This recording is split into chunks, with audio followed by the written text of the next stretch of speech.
Hey, Russ, how are you? Not you.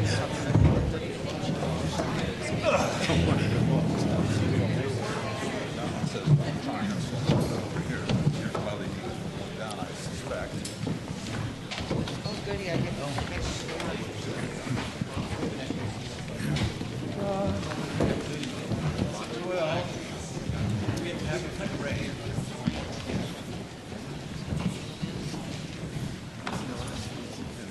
Thank you for coming to today's Board of Supervisors and study session on the general plan. Could you please stand if you can and join us in the Pledge of Allegiance and continue standing? I pledge allegiance to the flag of the United States of America and to the republic for which it stands, one nation, under God, indivisible, with liberty and justice for all people. I want to take a moment of silence for our district attorney in memory of Jeff, who had been our county counsel, public defender, DA, and all-around friend and musician, and to his family. So please join us.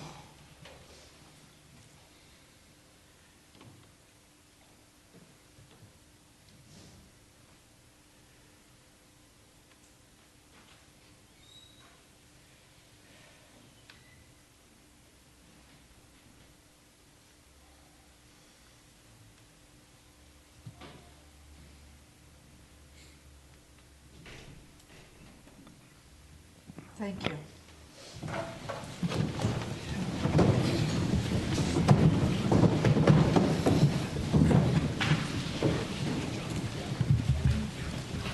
The results of the closed session last week, it was held pursuant to Government Code 54957, Public Employee Performance Evaluation, Agricultural Commission, nothing to report.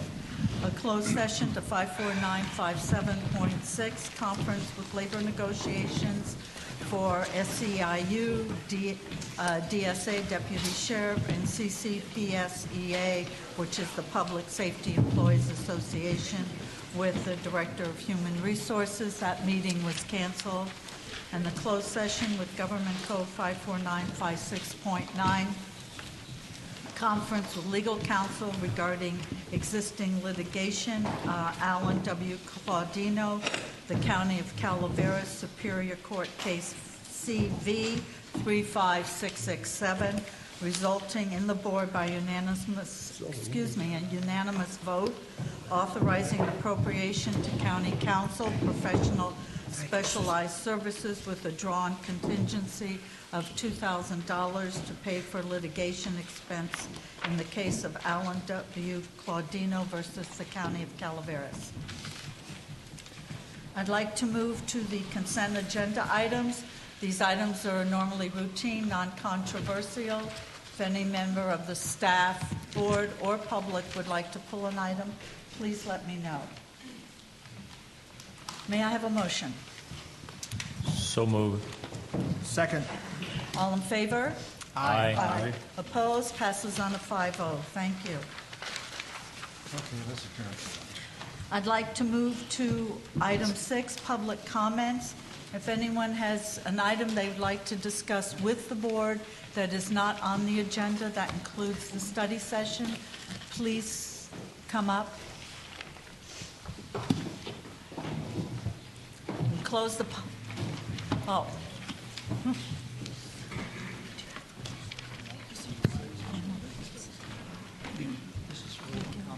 Joe Kelly. Madam Chair, last week you ordered Supervisor Thomas to make a response to a citizen. I would ask that you do the same thing today and order him to respond to my September 22nd, 2009 letter, or else you yourself could respond since you are the cause of my concern. If you would do so, please, I would appreciate it. Thank you, Mr. Kelly. Are there any other public comments?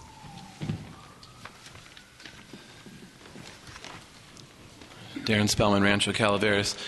I see on the minutes online, actually, that I looked at last night, that the 3 lawsuits that are pending against the county involving the Nemes and the Trinitas project are to be discussed today. I would submit to the board that it would be in the best interest of all people in Calaveras County that you proceed with severe caution to make sure that property rights are upheld for these people, and that we make decisions as county representatives that protect rights, not squelch them. The county can't afford to be in frivolous lawsuits in which they face 3 lawsuits from this particular group. I'd like to see this matter resolved in a way that costs the county less money and enable people to have their property rights. So if you would, please keep that in mind today as you meet whatever your ideology or opinions may be on that project. Thank you. Thank you. Are there any other public comments?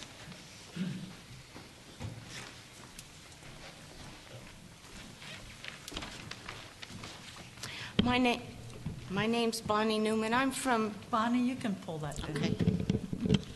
My name's Bonnie Newman. I'm from Double Springs, and I had intended to come today to ask our district attorney to clarify the medical marijuana issue that it was created in the newspaper last week, but instead of coming to complain today, I have come to express my deepest gratitude for knowing a hometown hero, someone who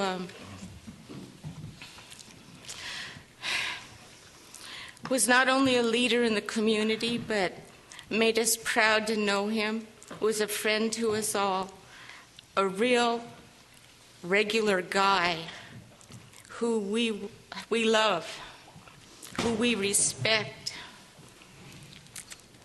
who we miss, and who we will not forget. Jeffy Turtle, you were a friend to me when I needed a sounding board. Thank you so much for your friendship. Thank you, Bonnie. I'm sure his family would appreciate that.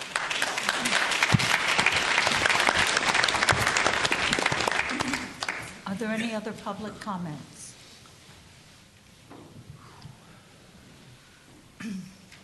Okay. What I'm going to do is just take item 8, do item 8, then move back to item 7, which is review of correspondence, reports, matters of concern. Mr. Thomas, did you want to start? Madam Chair, I have nothing to report this morning. Mr. Tuffanelli?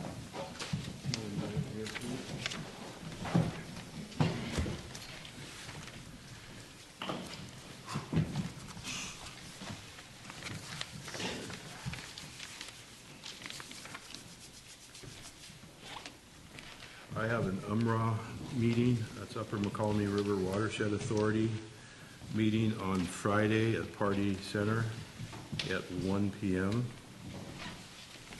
And that's all I have to report. Mr. Walensky? I have a Railroad Flat School committee meeting tonight, Motherlode Job Training Board meeting tomorrow in Sonora, a CHIPS meeting on Wednesday evening, a Joint Powers Authority Family Support meeting at 3:30 on Thursday the 22nd, the UMRA, previously mentioned UMRA meeting at Pardee on Friday, and the Calaveras Children's Fair at the fairgrounds on Saturday. Mr. Cheyenne? I'll be in Sacramento all day tomorrow at a Regional Council of Rural Counties meeting. That's all I have, Madam Chair. I have Calaveras Public Power Authority this week. I'll be in Sacramento for the California State Association of County Executive Committee, Central Sierra Child Support. Steve, are you going to go to that? Yes, I Okay. announced that. And Juvenile Justice Commission meeting.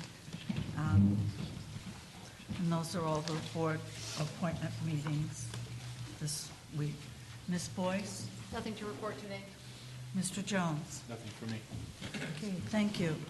The Board of Supervisors' regular agenda will close. We're going to move into a public hearing, a joint session with the Planning Commission to discuss the alternative report of the general plan update Staff, did you want to take a 3-minute recess? Are you ready?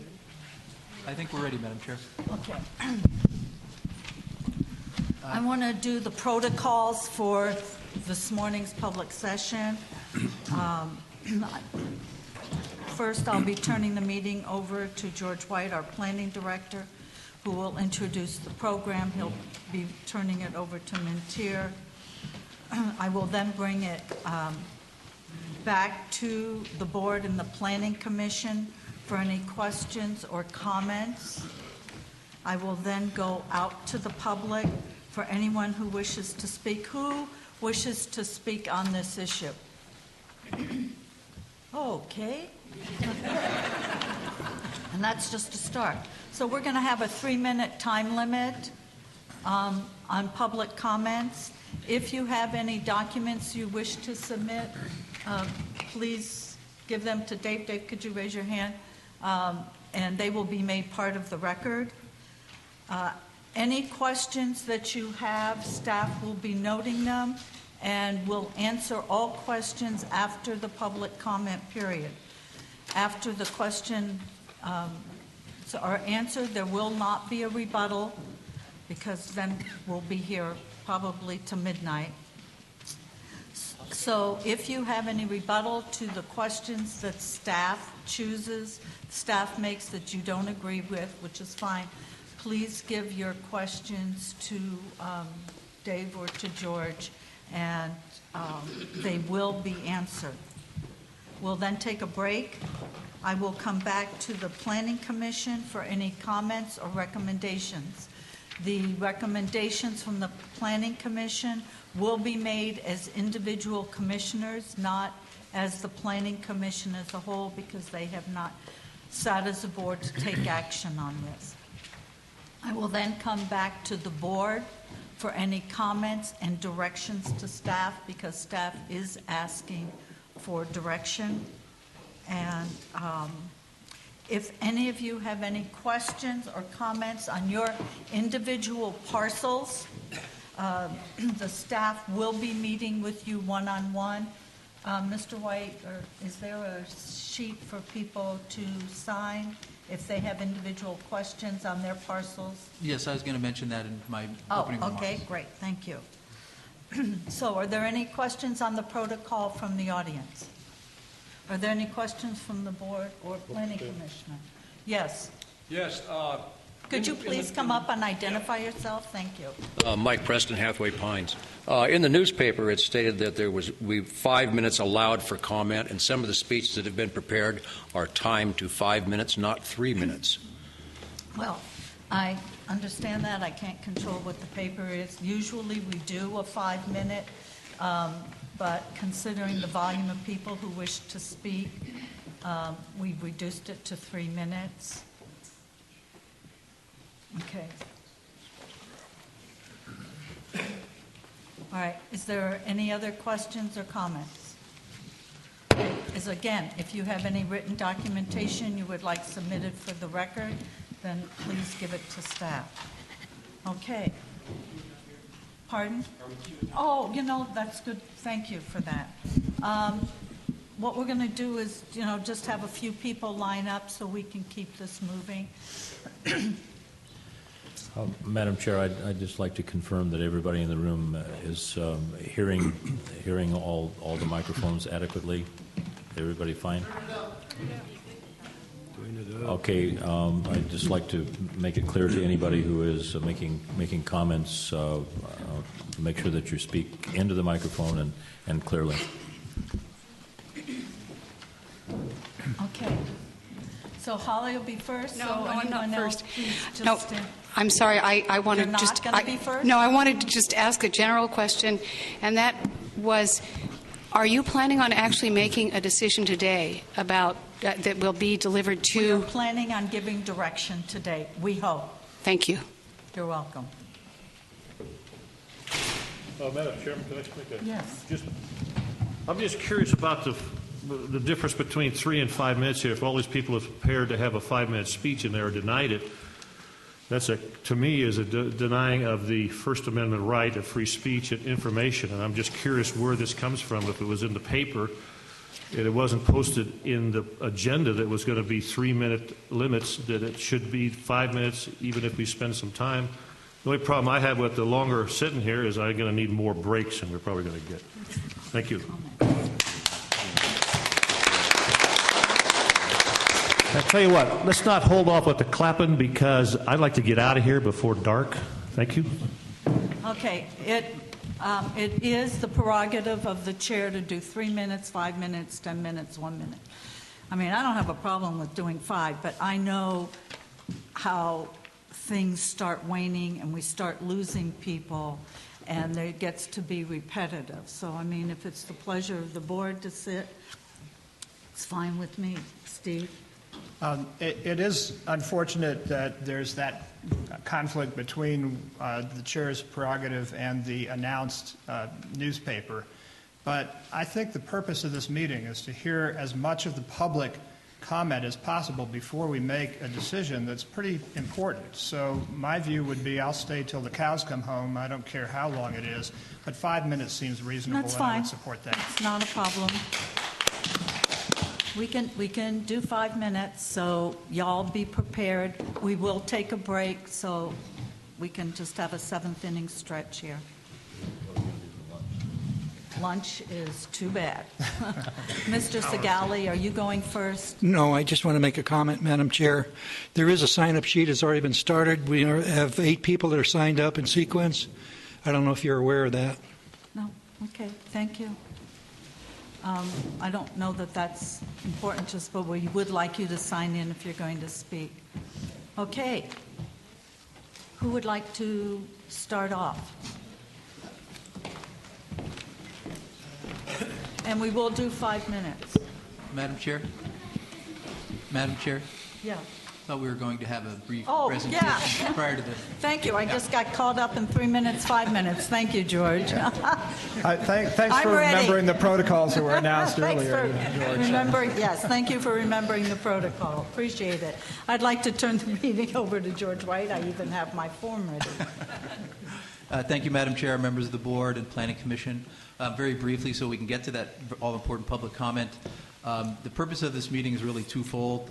The first part of this meeting is going to be devoted to delivering the summary report on the alternatives workshop process, which took place over the past 2 months or so, and what we thought was very well attended and very successful. The second part of this is to hopefully obtain direction from the board ultimately on a selected alternative, as well as several other items that we have identified and that are in your packet, but also we will go over in the process of the presentation today. Before I turn it over to Larry Mintier to provide that summary report, I just wanted to mention, and I think, Marita, you mentioned this in your remarks, a lot of the comments that we received heading into this meeting today had to do with individual concerns about land use designations or zoning designations or both on single properties. And as you can tell, this forum really doesn't lend itself to have a very detailed discussion about individual properties. However, we feel it's important to give people that opportunity, and I would like to urge people to contact us either at the break today or subsequent to this meeting to sit down and talk about any individual concerns you might have about general plan and land use and zoning on individual properties. So at this point, I'd like to turn it over to Larry Mintier, who will provide a presentation of the summary report.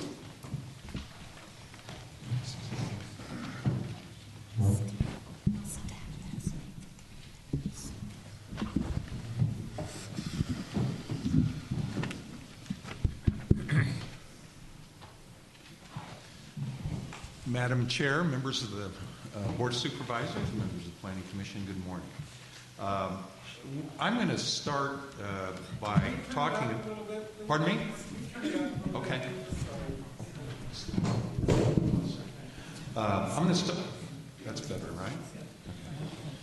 I'm going to start by giving a quick overview of the alternatives report and some just at a very high level walking through that, and then I'll turn to the results of the community workshop, and then we'll move into the rest of the meeting where with soliciting public input and then seeking directions from the Board of Supervisors and the Planning Commission. To set the context,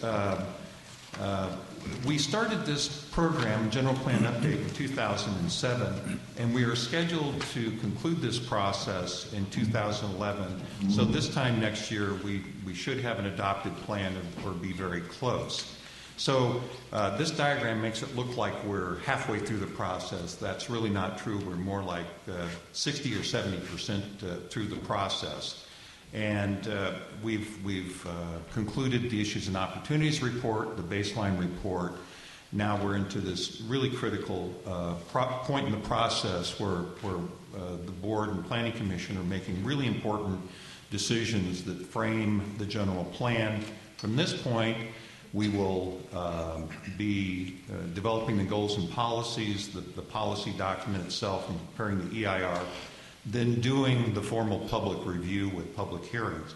But in the process of preparing the goals and policies report, there will be one more round of workshops, just like the workshops we had in March.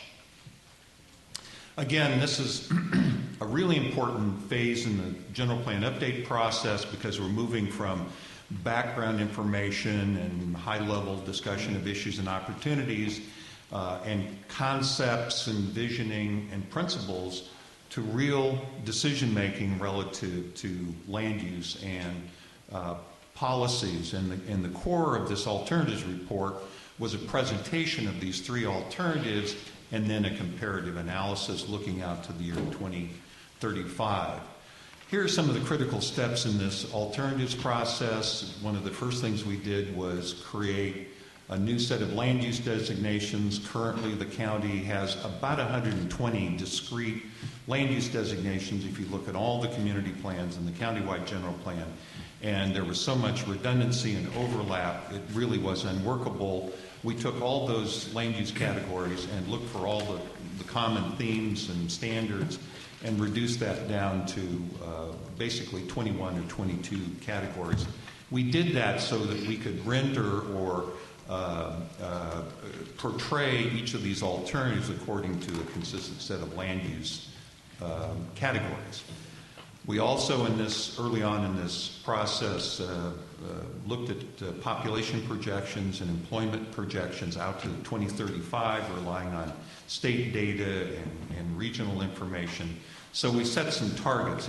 They're not predictions of the future, and of course the recent downturn in the economy has affected this, but we haven't made adjustments because it's not important that these are not policy targets. They're just a way of creating a benchmark out in the future that allows us to develop these alternatives and then compare them out to the year 2035.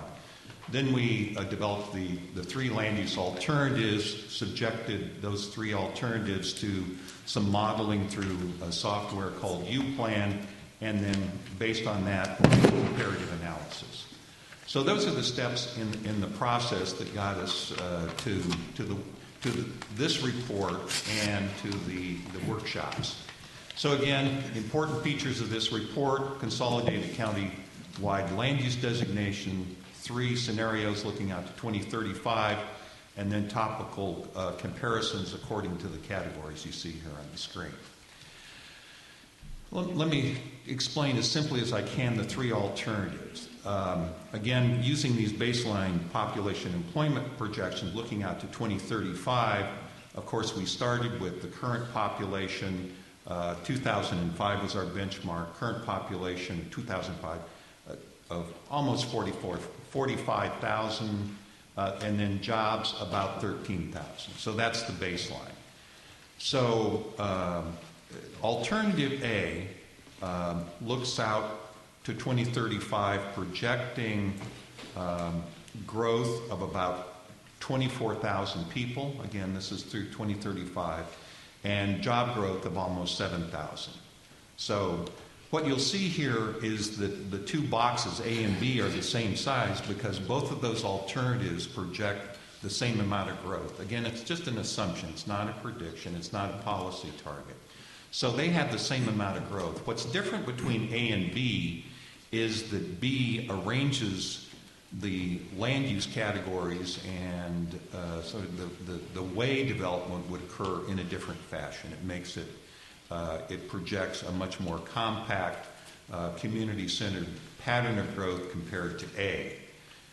In C, we took the same land use concept in B, but we grew it by 50% to examine what would happen if the county actually grew more through, let's say, economic development efforts.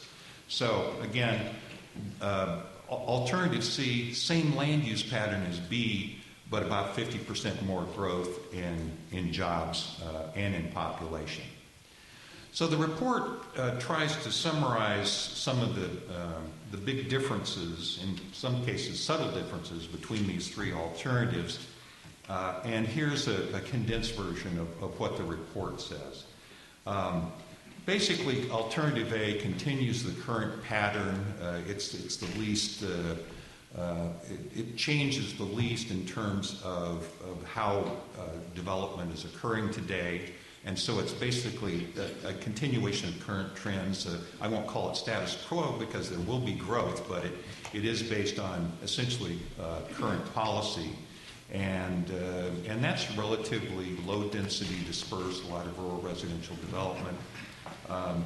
Compared to B, which again moves it in the growth, centers it in the communities, and trying to protect the large open space areas in rural residential. The biggest shift between these two in terms of land use designations is to reduce the residential agricultural designation, which is the 5 to 40 category, and shifts a lot of that into the agricultural category, which is 40 to 80.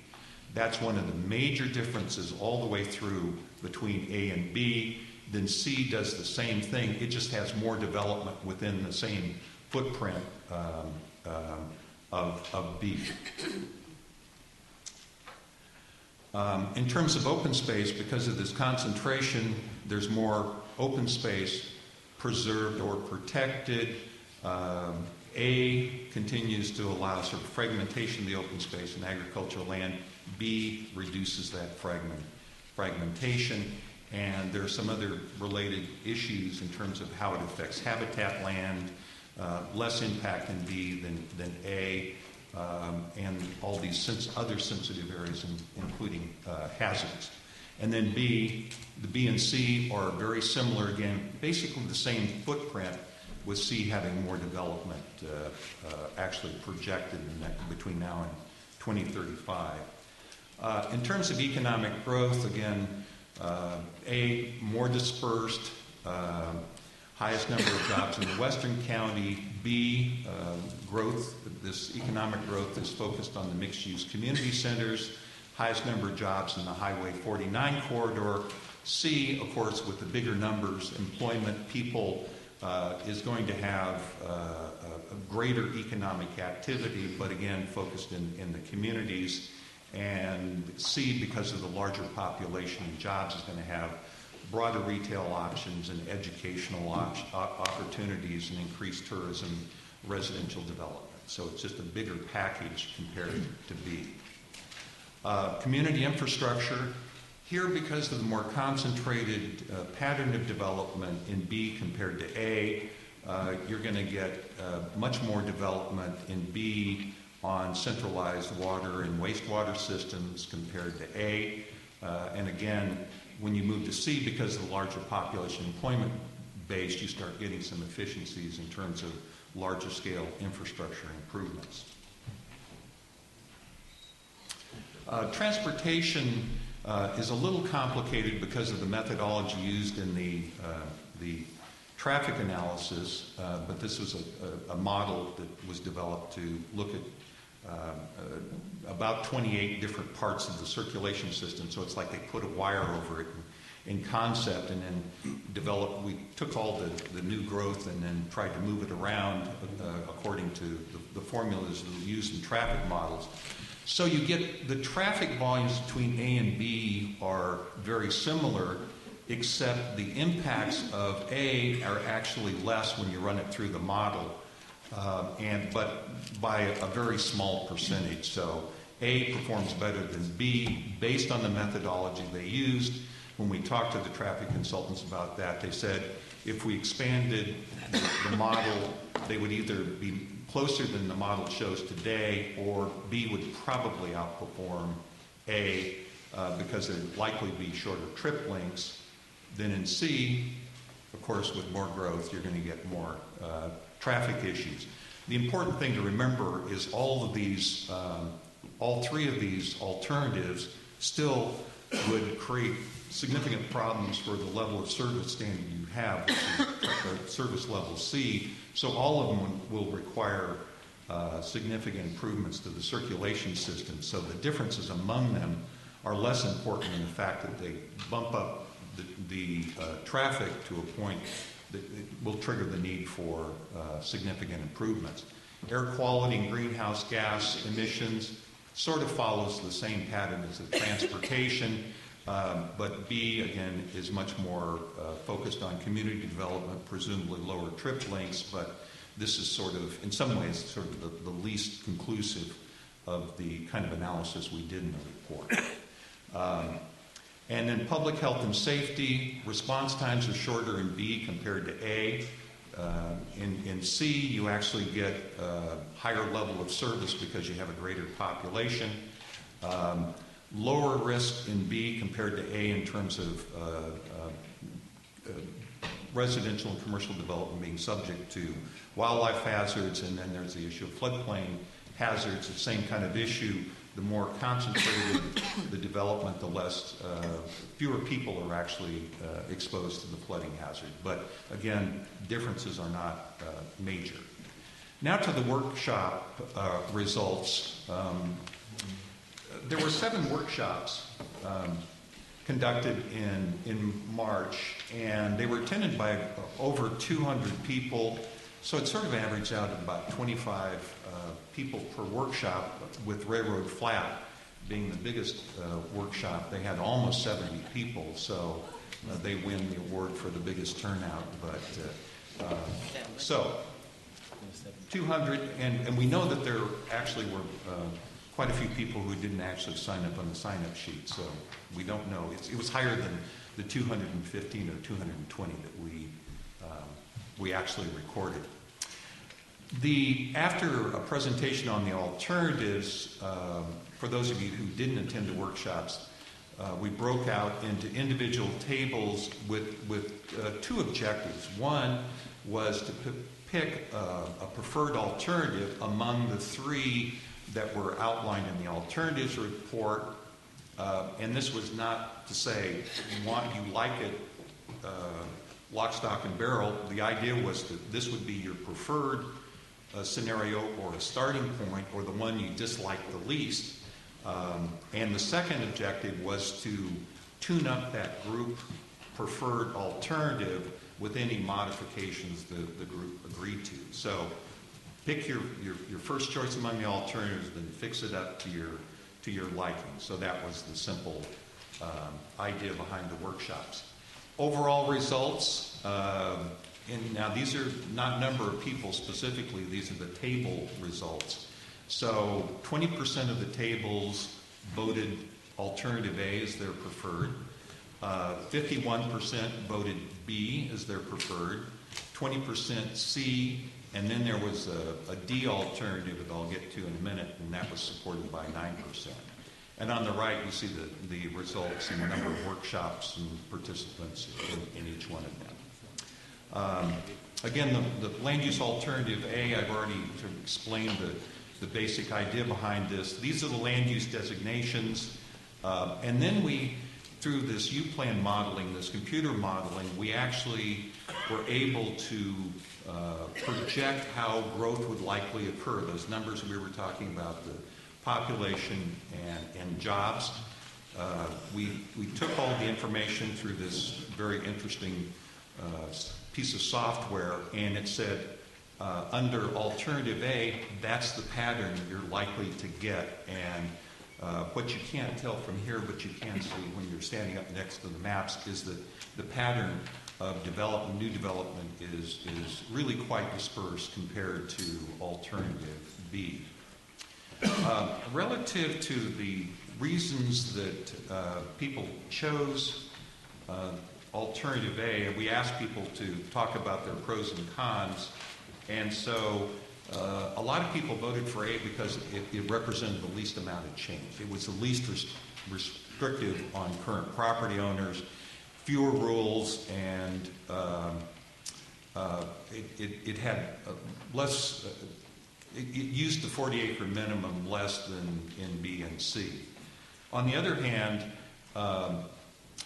people who opposed A or didn't select it felt that Alternative A promoted a continuation of this rural residential, rural sprawl, and that it fragmented the county. Now, a lot of these comments, of course, are in line with the analysis that was included in the alternatives report, so that wasn't news in some of these. But this is a reaction of people who participated in these workshops. Another con argument was that the development pattern in A was more difficult to serve in terms of public services than the other alternatives. Now, again, we were asking people to tune up their alternative. And there was a lot of support for this alternative in terms of just leaving property as it was currently zoned, and to add even more rural residential into the mix. So this, again, represented current trends, and there was a lot of support for the status quo. But on the other hand, there were concerns about the need to expand and improve recreationals to attract tourism and revitalize historical centers and aggressively market those centers. Alternative B, again, in the land use diagram, here's the projected pattern of development based on the U-plan model. And again, the pattern of development is much tighter and more concentrated in the community centers. Relative to the pros and cons, let me just hit a few of these. A lot of people who supported B felt it was the one that best preserved the rural character of the county and prevents rural sprawl and confines growth to areas where there are existing services. On the other hand, people who didn't like B felt that it lacked enough industrial and commercial and business parks.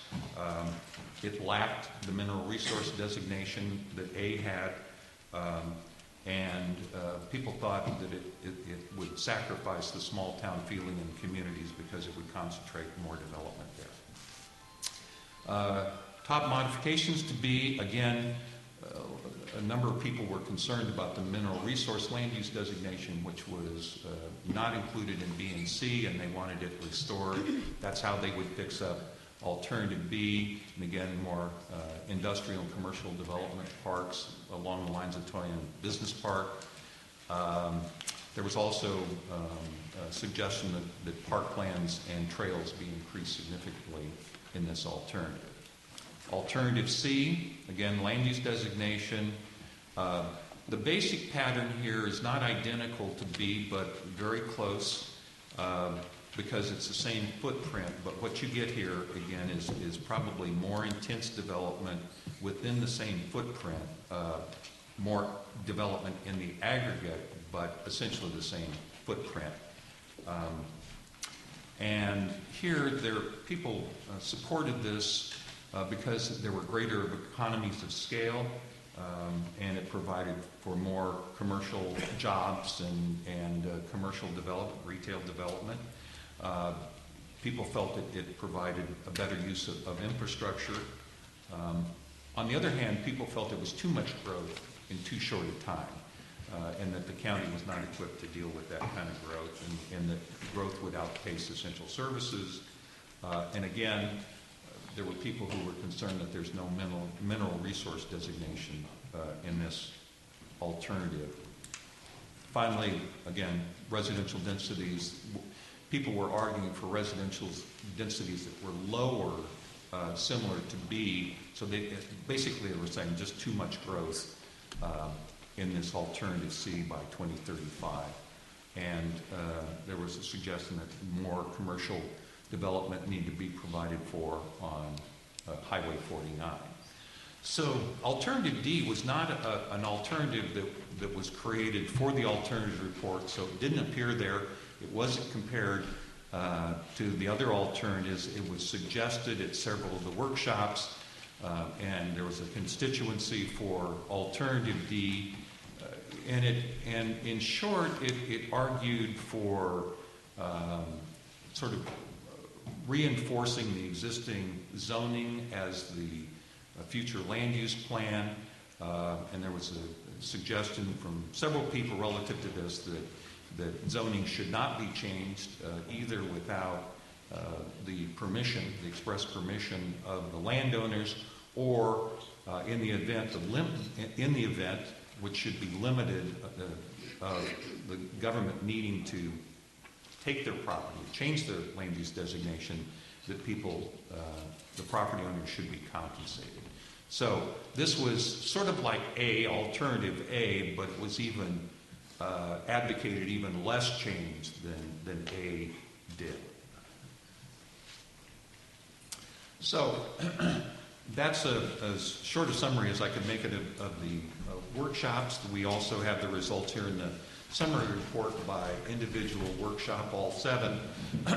And we've developed a set of questions that we're posing to the Planning Commission and Board of Supervisors, realizing that what we need at this point is big picture direction.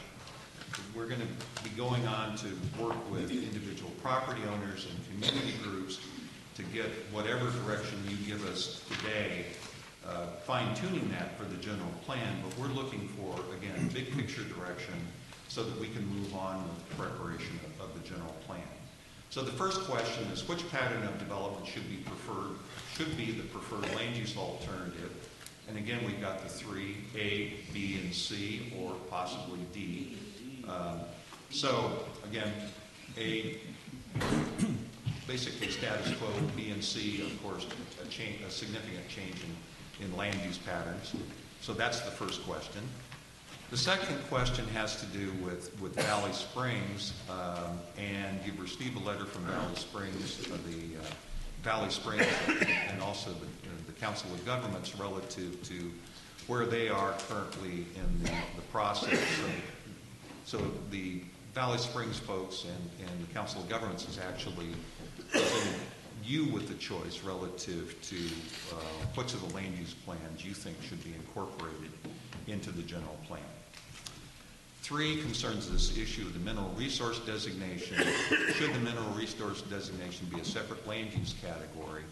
And here's the explanation under it concerning why it didn't get included in B and C. In A, there is a mineral resource designation because it reflects as much as possible the current system of land use designations in the county's general plan, today's general plan. In the case of B and C, we felt that staff and the consultants that it shouldn't be a separate land use category, that we would propose a change in the format but not the substance of how minerals were dealt with, so that there would be other land use designations covering the same area that's now covered by the mineral resource designation, with the mineral resource designation being an overlay on top of it, because we felt that more than a land use, mineral extraction was a resource, it was an industrial issue, not the same as the other land uses that have their own land use categories, that it wasn't really analogous to agriculture. And in fact, there are plenty of areas designated agriculture that would have this mineral resource designation, this overlay. So it's a different approach to how we deal with mineral resource issues on the land use diagram. It doesn't change specifically the substance of the policies, and we've tried to make that clear. We're not trying to rewrite the mineral resource policies because, in fact, so much of this is controlled by the state through the Surface Mining and Reclamation Act. So the county doesn't have a lot of flexibility here. It was just, we thought, a better, cleaner approach to to dealing with the mineral resource designation on the land use diagram. And then finally, we're asking for direction on how staff should proceed with a request for general plan amendments and or rezonings once you give this direction, and then similar question with regard to projects in the existing pipeline. So this is a question, this is an administrative question. It doesn't specifically address what we're going to do in the general plan. It's just how the county should conduct business between now and the time the new general plan is adopted. And that concludes my presentation. Thank you. Does the Planning Commission or the board have any questions or comments they'd like to make at this time?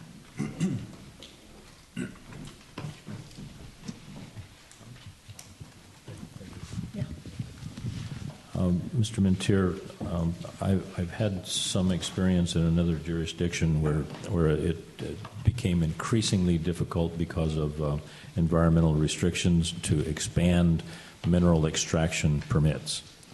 I want to tell you how much that concerns me for this county. I think that we would be very ill-advised to take away any mineral resource lands, whether it's semantics or whatever. We have, I think we do that at our own peril. The county owes it's a good deal of its history and it's the way that it has developed. It owes it to the mineral extraction that has taken place here.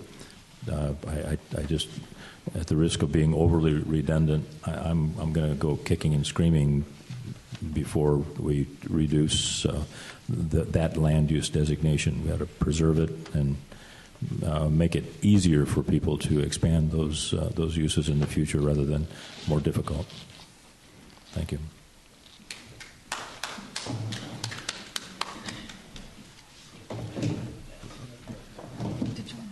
Larry, I have the same sentiments as Russ just expressed. I would like to see it, if I open a map up with land use on it, I would like to see that designation on it. No, the issue and the land use, right, as a primary land use category. That's correct. And while we're on the subject, although there are many other things I'd like to comment on, it's very important to people in my district that we not make the error of inviting subdivision encroachment on resource areas. And the whole reason why the mining and mineral resources areas were called out in the last plan. It was one of the few things we actually made progress on last time, and to undo that would create conflicting or invite conflicting land uses. We're interested in keeping residential and mining designations separate so that we don't wind up like the suburban downstream places with an airport right next to a subdivision. The equivalent in noise is the blasts that come from mines. Let's not build next to it, and let's make sure anybody who wants to buy land in Calaveras County knows where the mineral activity is going to take place. Also, as you may have noticed, this is the third rail of politics in Calaveras County. We're proud of our motherlode heritage, and nobody should try to sort of short that. I think that makes three, and maybe we won't have to talk about that a whole lot more. Well, good point. If we're polling the board, I think we should hear from everybody and not just count to three. I think I like the idea on the mineral resource to have the overlay, and I like to have under that overlay what that property will go to when the ore reserves are depleted and mining no longer exists.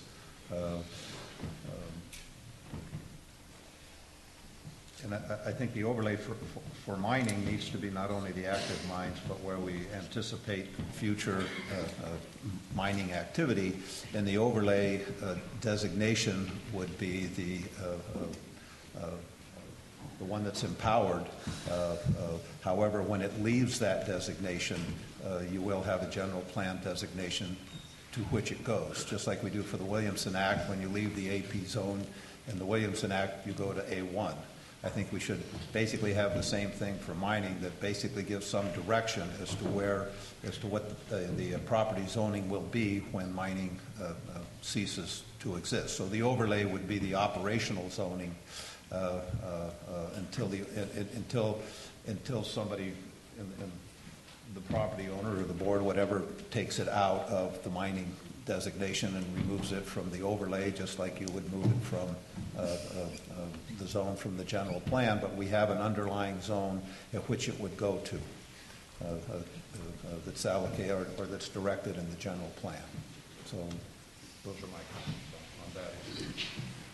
on that. I agree with Tom, because I think the overlay gives the protection to the land that it is a mineral resource. It protects the land for the things that Steve talked about in terms of you're going to move into, you want to buy a parcel and it's next to a land zone agriculture, but it has a mineral overlay, so therefore you know that that's a mineral resource area.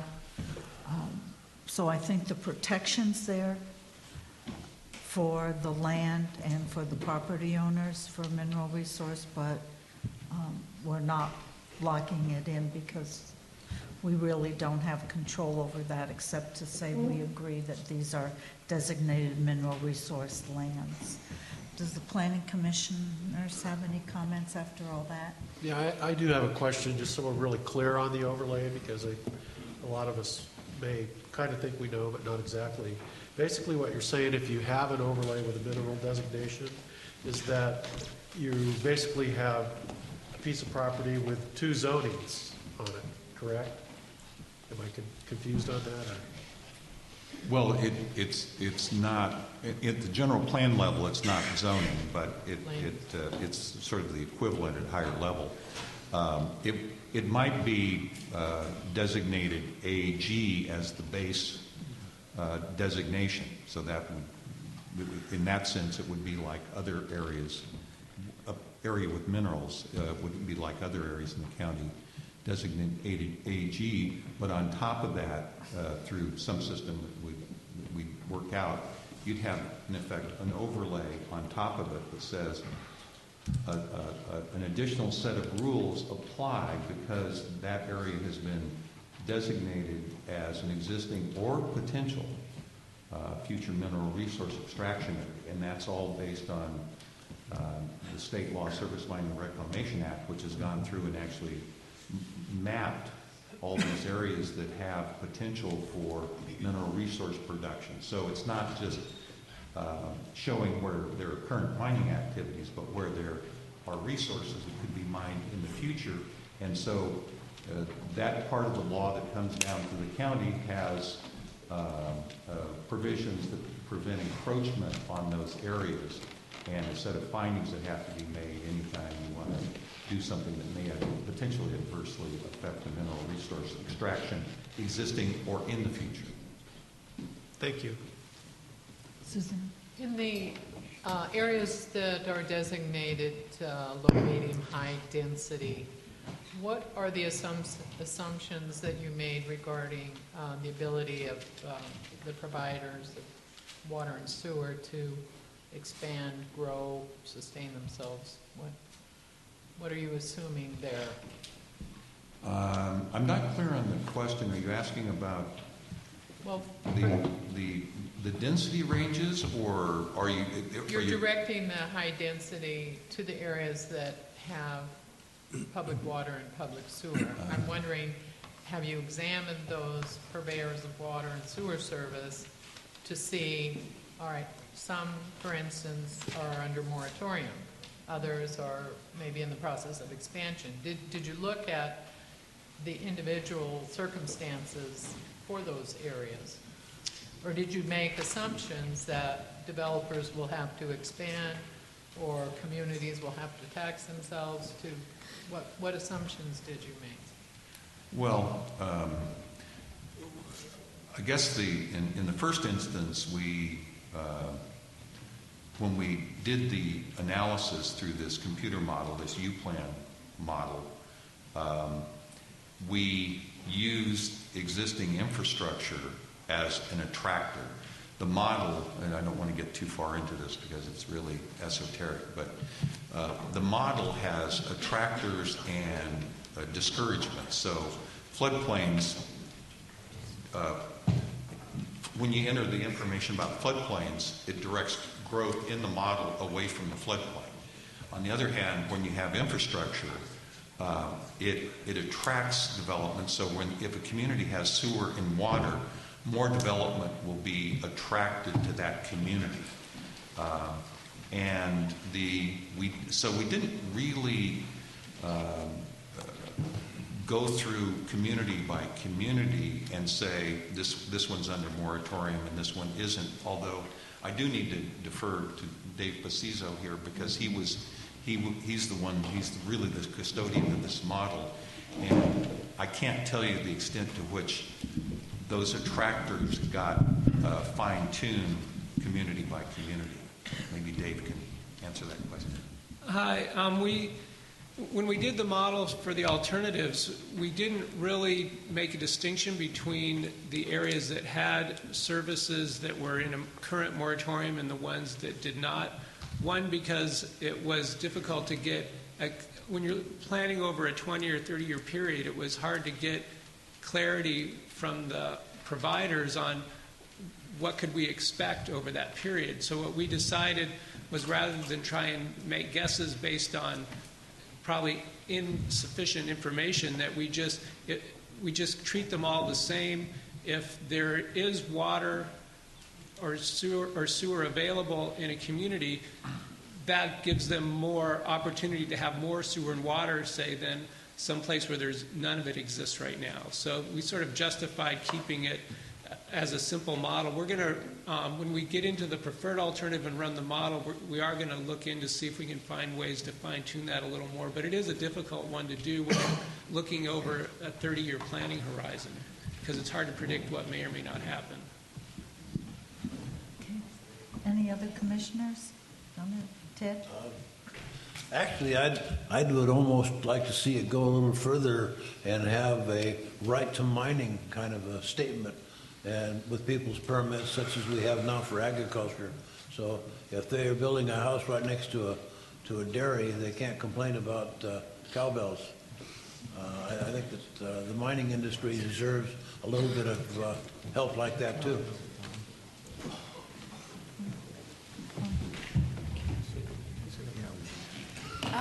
On the mining issue, it seems to me that, since the mineral extraction, business is so historic here, as well as, currently potential future extraction opportunities, that mineral as a land use designation seems a lot more straightforward, that you then could have other activities occurring if you're not extracting minerals, grazing, agriculture, whatever.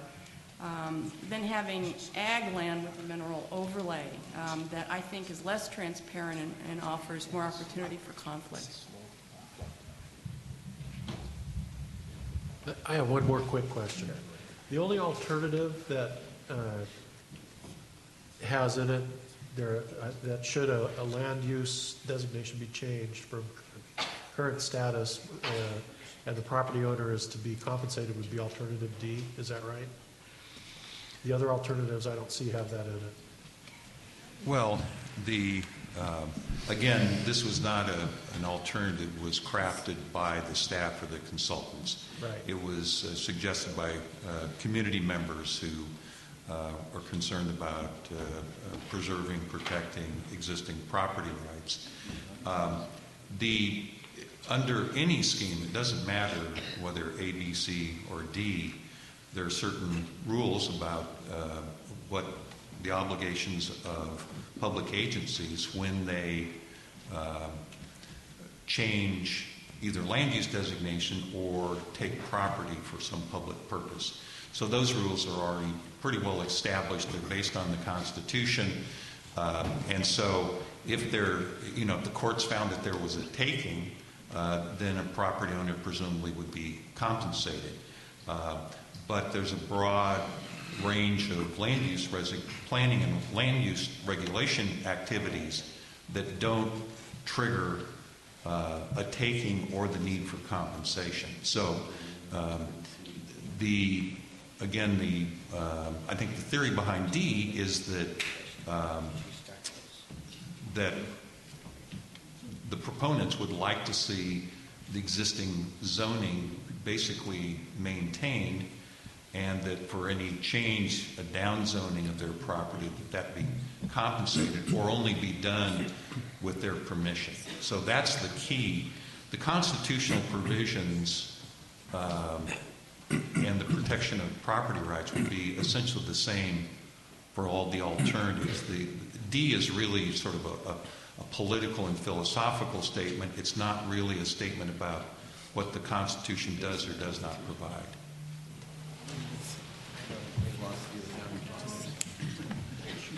So you'll have your opportunity in a second. Mr. Mason? Hey, thank you. I'm kind of confused like Steve is. I hope everybody can hear me because I have a little louder voice than most people here have, only because of what I used to do for a living. But anyway, this land use designation, to me, seems like there's two layers that are tripwires for people who want to do something. One, you have zoning that says, yeah, you can do this, and they go, wait a minute. We have a land use designation that says you can't. And what I'm talking about is, you look on, you people out there don't have this, but on page 9 is the land use designation. You go down through this whole list, other commercial, industrial, mixed use, residential, and natural resource lands.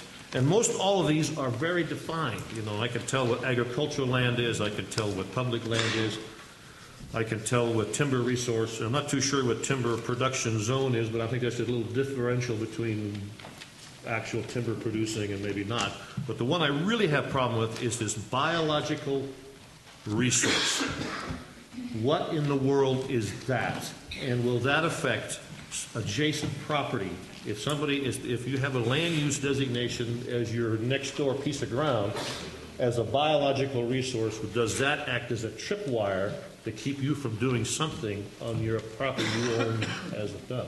That's the only one I couldn't figure out where it was. And I said, I know there were some definitions in some places where there was endangered species might be found, or the red-legged frog might be found, or whatever. But to have that in a natural resource lands, I think, is an interesting point of view. But the most undefined definition of all these things is biological resource. I mean, give me a break. You know, I grow tomatoes. Is that a biological resource for my family?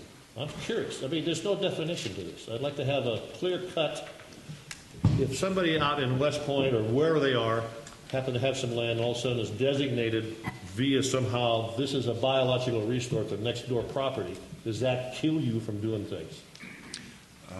Commissioner, on page 47 of the report, that's good.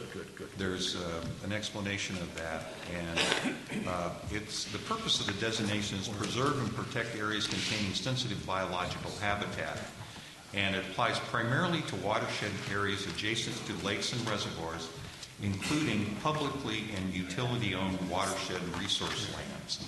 So this is primarily going to be applied to utility lands and public lands. It really is not a general category that's going to apply to privately owned lands.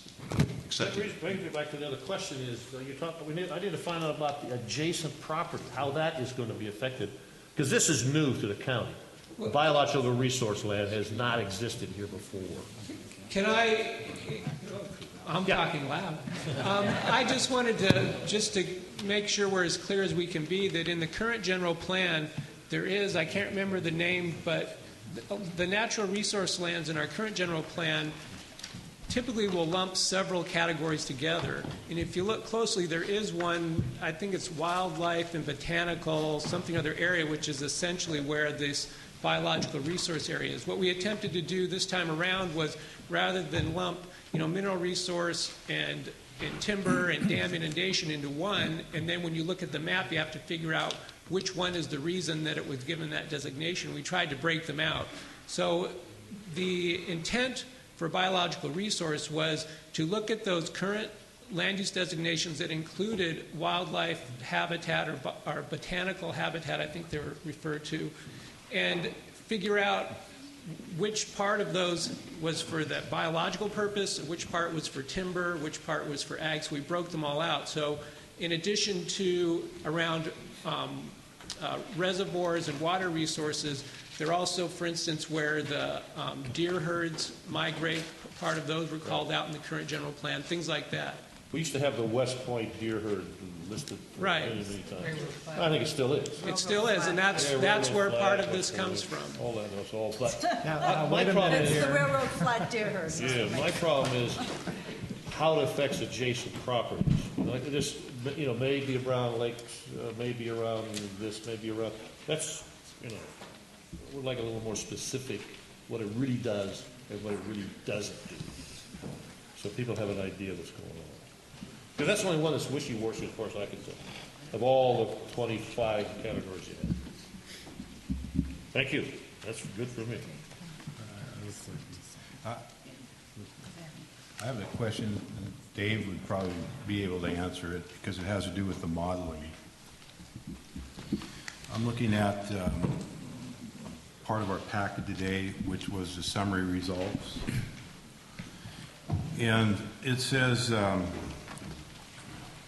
that the land use designations used for all alternatives are based on but are different from the current general plan as part of the GPU program. The 126 land uses that existed under the old general plan were now collapsed into 25 categories. And then it talks about alternative A. And it goes over and it says, continue the existing general plan policy direction and regulatory environment as expressed by county actions over the last decade. So during the modeling of alternative A, you only used the 25 categories that were reduced down to, that you collapsed down to. You didn't run it with the 125 existing. Correct. We just used the new land use categories for all the alternatives. So it's not a true modeling if as a baseline if we kept the 125 as existing. You still collapse those down to get to this map that it produced. We did, but in collapsing them, typically what happened was when you looked at the general plan and all the community plans, there might be several RRs across them that had varying land use densities. And when we collapse, what we said is anything that goes into RR has the density of one house for 1 to 5 acres, and the zoning would specify more specifically. So, for instance, if there was a place that had a 1 acre density, it should still have a 1 acre density even in the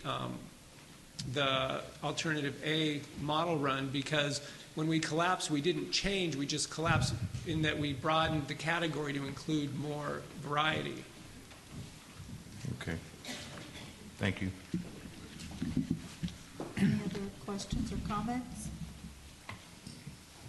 Okay, Mr. Segali said we had a sign-up list, so you can start there.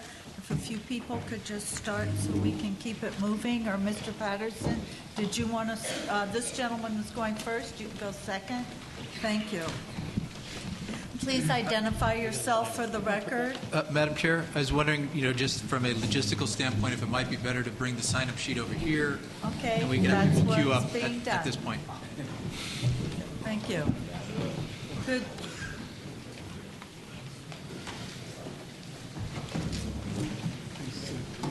Okay, could we please give the speaker some...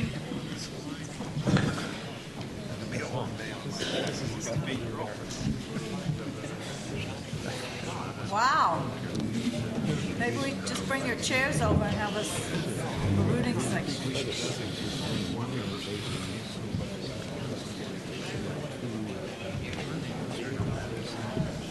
Sorry.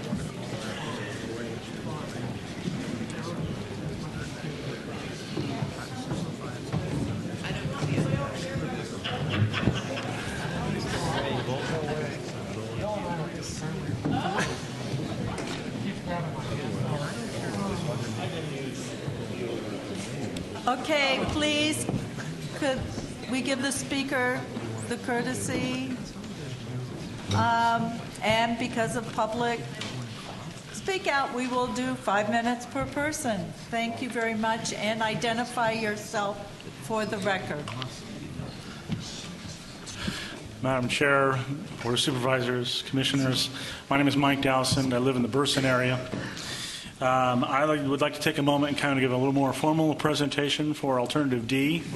We have provided the county with some nice little write-up on our report with some comments. We've delivered them to you guys. If you guys don't have them, we can surely make sure that they're continued to be available. Alternative D is really not just a philosophical property rights platform kind of deal. We really believe that it is a functional alternative to community planning. That protecting property rights and having a community plan are not mutually exclusive goals, but in fact that they are one in the same goal.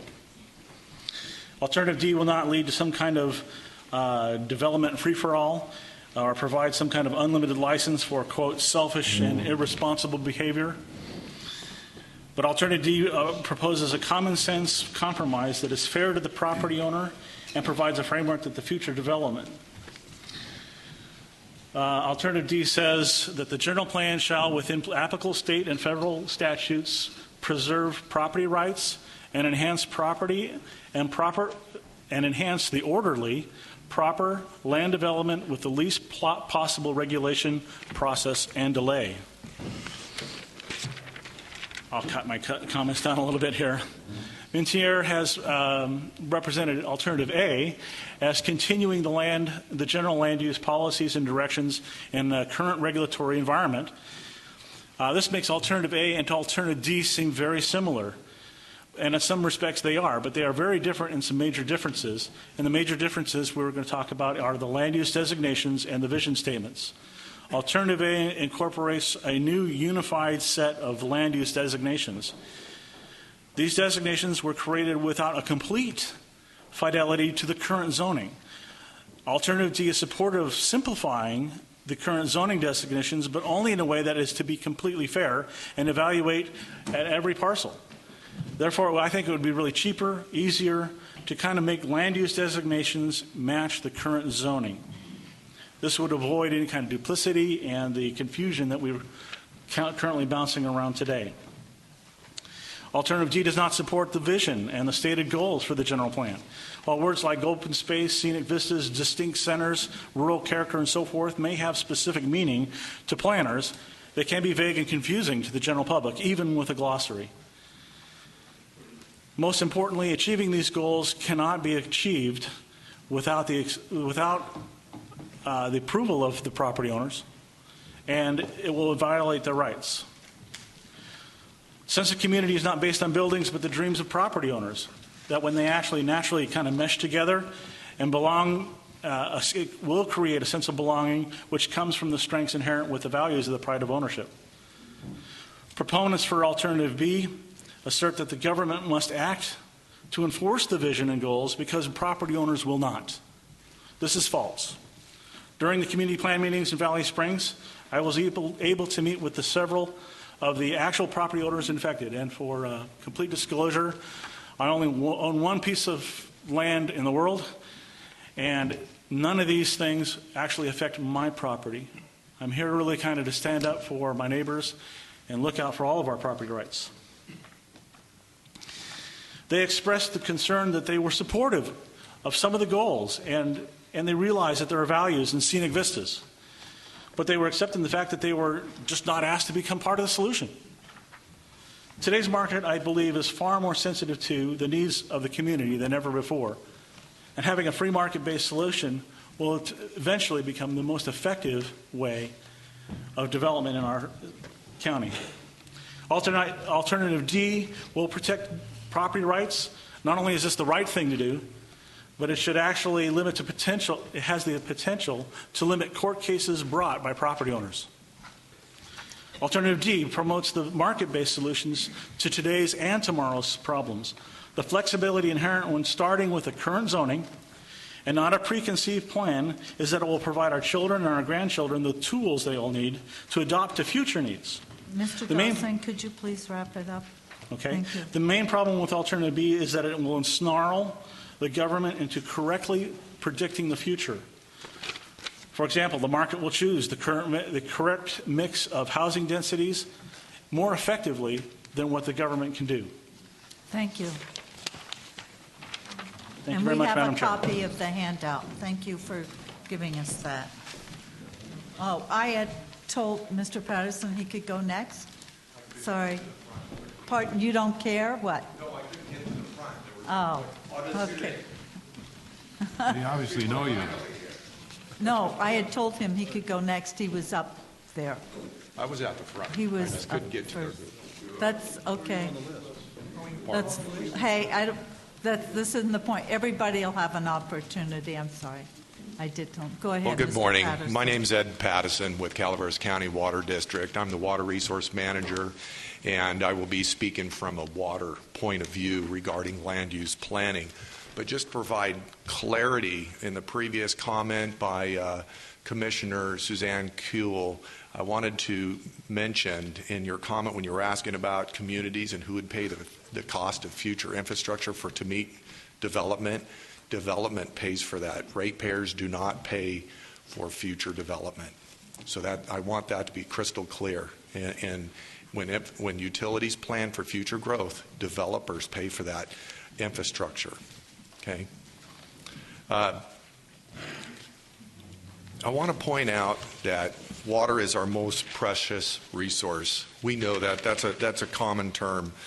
But water supply and land use planning is inextricably linked and should be iteratively planned. And that, hence the increasing guidelines and regulations mandating this nexus between water and land use planning.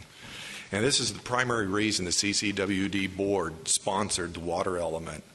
This county is known to be water rich and infrastructure poor. This is despite an increasing number of failing wells in this county, failing communities that don't have adequate future water supplies. And this is a great concern. And I know we have residents here who are dealing with this issue right now. They're trucking water to provide the basic water supply needs of their parcel. So with this in mind, our CCWD board is very interested in this general plan update and how it interfaces with water supply planning, because we are mandated to plan water supplies 25 to 30 years out to meet the water supply reliability needs of our service areas, but also to meet agriculture and environmental needs as well. With that in mind, CCWD's board had a board meeting, an agenda item at last Wednesday's board meeting to talk about the general plan update. I'm going to try to summarize some of the salient issues that arose from that board meeting, and I know we have a couple elected officials here this morning that will fill in some of the gray areas if I miss anything. But basically, the board, after talking about this topic, supported the concept of steering future growth towards city centers. That means keeping infrastructure costs down, ultimately keeping rates down for ratepayers. That's very important because we are in a rural area, and with the poor economy of scale, rates can be very high just to maintain a basic system. We have the same regulations that metropolitan areas do. They have the economy of scale to spread those costs out. Here, we're meeting the same regulations, but we don't have the ability to spread the cost out. Hence, individual ratepayers bear a lot of that cost for increasing regulations. I mentioned that water supply is our most precious resource. Despite the county currently facing well failures, water supply and water quality problems, and groundwater overdraft, we're looking for ways to preserve and protect this future water supply. So the city center approach, according to our board discussion, fits well with agriculture, the rural open space this county is known for, and therefore supports Alternative 3, which basically says plan for the worst, but let's hope for the best. And if we do that, we'll definitely be able to provide a reliable water supply into the next century and help support some of these failing communities and failing wells. Thank you. Thank you, Mr. Patterson. Was that alternative C? Is that what Yeah. you're saying? You Excuse me, three, but you alternative meant C. Yep.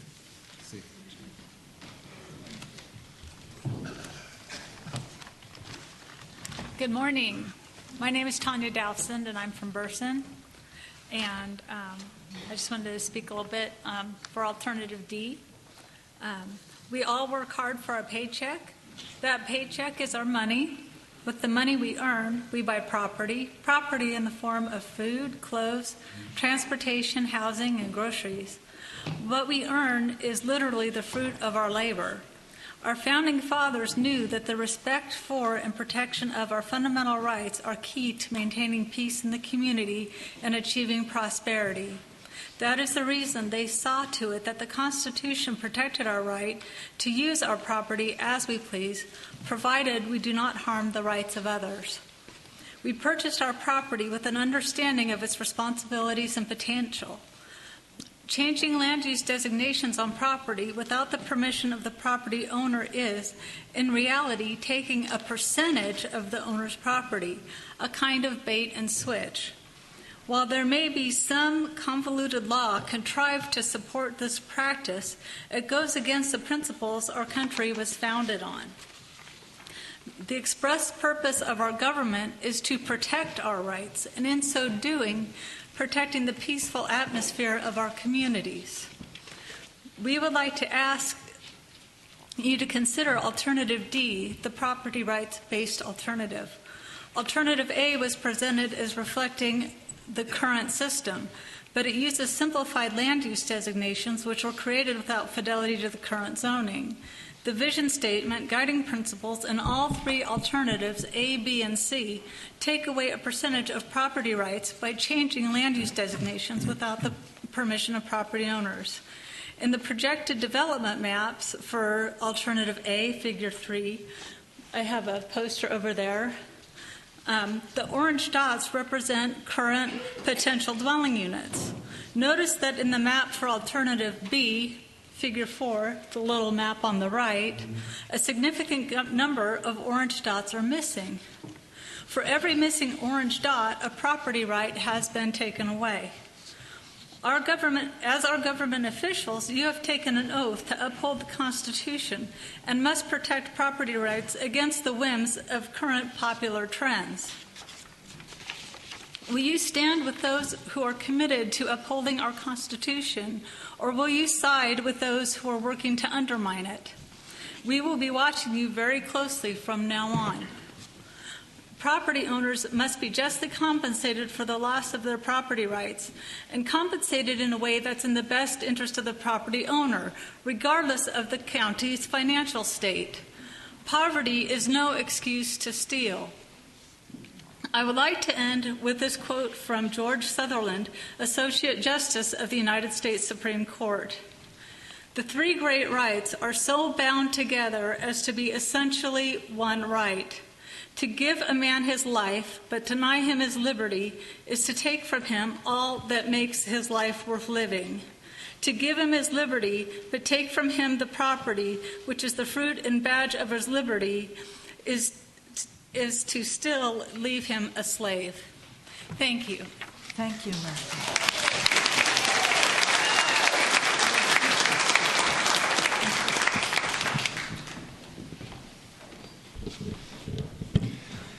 Good morning, all. I'm Bill McManus, and I'm from Hanford Hill. Calaveras County is a wonderful place to live. It has attracted new residents from all over the state and beyond. What is the attraction of Calaveras County? It is a beautiful county and so very diverse. Starting in the west, it rises from just above sea level with rolling hills and wide open spaces, and rises to the mile-high alpine areas of the eastern county. It is comprised of large grazing areas, high-density residential subdivisions, small towns, and areas with ranches both large and small. Back in the 80s, the citizens of Calaveras County were required to develop a general plan. Developing such plans were easier for our neighbors in the west. In the sprawling cities of the valley, Growth was merely more of the same, all flat land, some shopping areas, and one new subdivision after another. In the 80s, because of state mandates, the residents of Calaveras County were forced to develop a general plan. During this time, I lived in Murphy's. It was a sleepy little hamlet with few local businesses. Main Street was still primarily private residences. The residents struggled with trying to predict what would happen to our small town in the coming years. What were we planning for? After much discussion and many community meetings, the general consensus was to simply make the area community plan a reflection of what was already there. If and when growth became a problem, we could review our plan and change it. We did not restrict our options. We did not impose the unknown upon the property owners. Many areas were left as unclassified. Some 30 years later, things have certainly changed. With very few changes, the growth of businesses and residential areas has been accommodated. We now find ourselves again struggling to try to update our general plan and predict the future. But this time the process has changed. Instead of having more options to accommodate growth in the future, we are being told that there are less options. Instead of having a flexible plan, we are being told that we must choose between 3 options. Instead of having many classifications that would be at our disposal, we hear that those classifications are being severely reduced. We are now being told that we have to squeeze our diverse county into a plan that purports to know what the future holds for us. In order to accomplish this, new classifications are being forced on property owners. What they once had, they may no longer retain. The plans they had for their own property may no longer be viable. Not only has the plan changed, but because of government policy, their futures have been changed. Now we must decide which of these 3 options will be made the law of the land. Yes, the general plan has the force of law. It is not just a suggestion.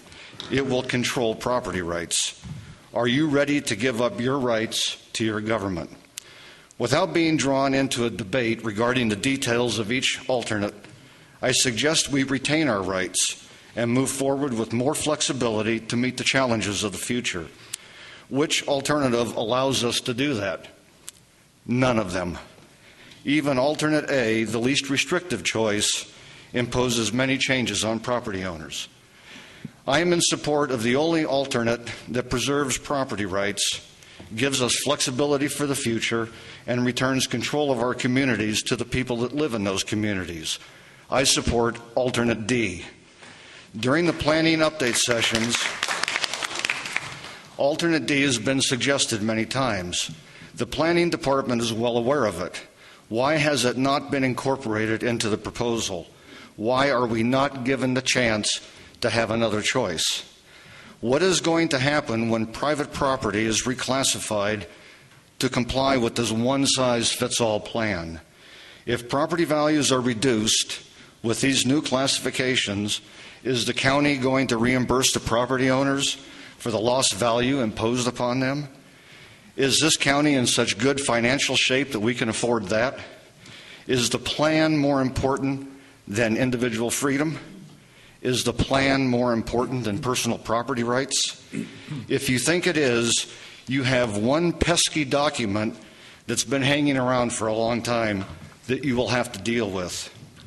That document is called the Constitution of the United States. I suggest alternate D because it protects property rights. I suggest alternate D because it returns power to the people instead of the government. Mr. McManus, could you please, you've had your 5 minutes, could you please wrap it up? I just need a few seconds. Thank you. I suggest alternate D because it gives the people the ability to make changes in an uncertain future. I suggest alternate D to allow citizens to build their dreams and enjoy their lives. We don't need government telling us how to live our lives. We need government to protect our efforts in building our individual futures. Let the debate begin. Let the people decide their future. But don't limit or control the boundaries of the debate. Please recognize and include alternate D as a subject of debate and a possible choice. Thank you. Mr. McManus.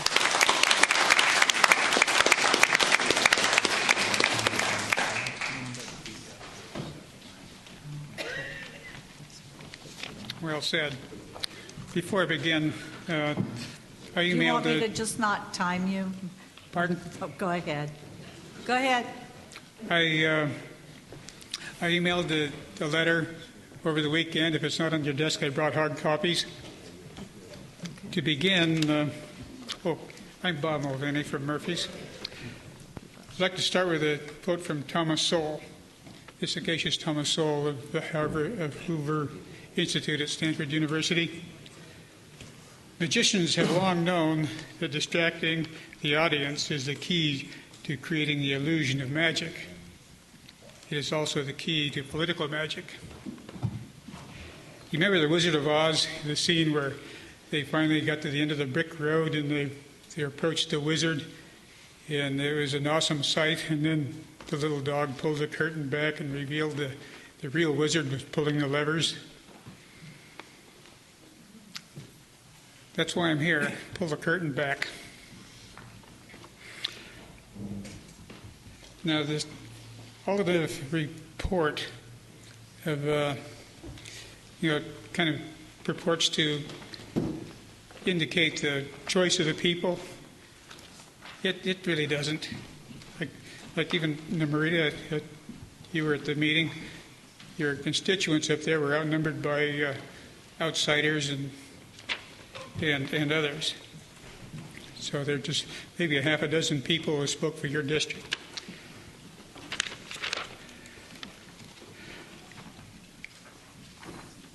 And in the letter I sent, which I have a copy here, I asked for 4 things. One is to abandon the draft vision statement for the realistic statement of goals that is included in your Measure D portfolio.